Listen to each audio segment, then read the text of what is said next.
श्री बृजकिशोर टंडन जी की हल्द्वानी में कपड़े और मिठाई की दुकान थी।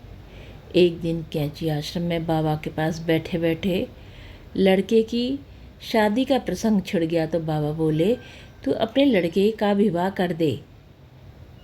यदि आप विवाह में आने का वादा करें तो मैं तैयार हूँ, टंडन जी ने उत्तर दिया। बाबा ने मुस्कुराते हुए मौन स्वीकृति दे दी। किंतु इसी साल 1973 में ही बाबा ने महासमाधि ले ली, इसलिए उनकी स्वीकृति का कोई अर्थ ही नहीं रह गया था। टंडन जी ने इस घटना के 2-3 साल बाद अपने लड़के की शादी तय कर दी। बारात जब लड़की वालों के दरवाजे लगी तो इसके बाद लड़के को पंडाल में एक सुंदर सोफे पर बिठाया गया। दूल्हे के साथ उसका मित्र भी था और उसके इर्द गिर्द महिलाएं खड़ी थीं। इतने में एक बूढ़ा व्यक्ति कम्बल ओढ़े कहीं से आकर मित्र की बगल में बैठ गया। दूल्हे के मंच पर उस बूढ़े का बैठना सभी को खल रहा था, लेकिन किसी ने विरोध नहीं किया। लड़के वाले उसे लड़की वाले के घर का और लड़की वाले उसे लड़के वाले के घर का समझ रहे थे।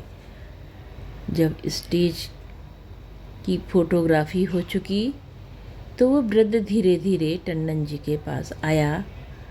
वहाँ टंडन जी के मित्र और महाराज के परम भक्त जीवन चंद भी थे। उन्होंने टंडन जी से कहा कि इस पवित्र मौके पर वृद्ध को कुछ रुपए दे दे।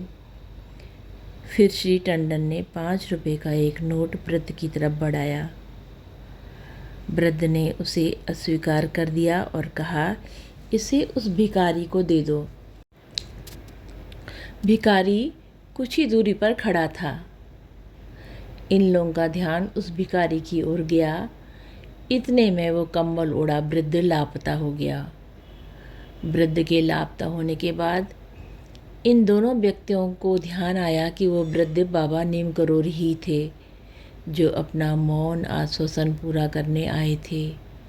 वे लोग तत्काल बाबा को ढूंढने लगे,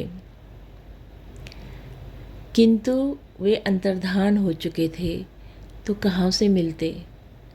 बाद में जब मंच की फ़ोटो देखी गई तो उसमें बाबा कहीं दिखाई नहीं दिए।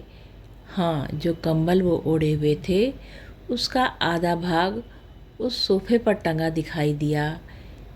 ये फ़ोटो टंडन जी के पास है।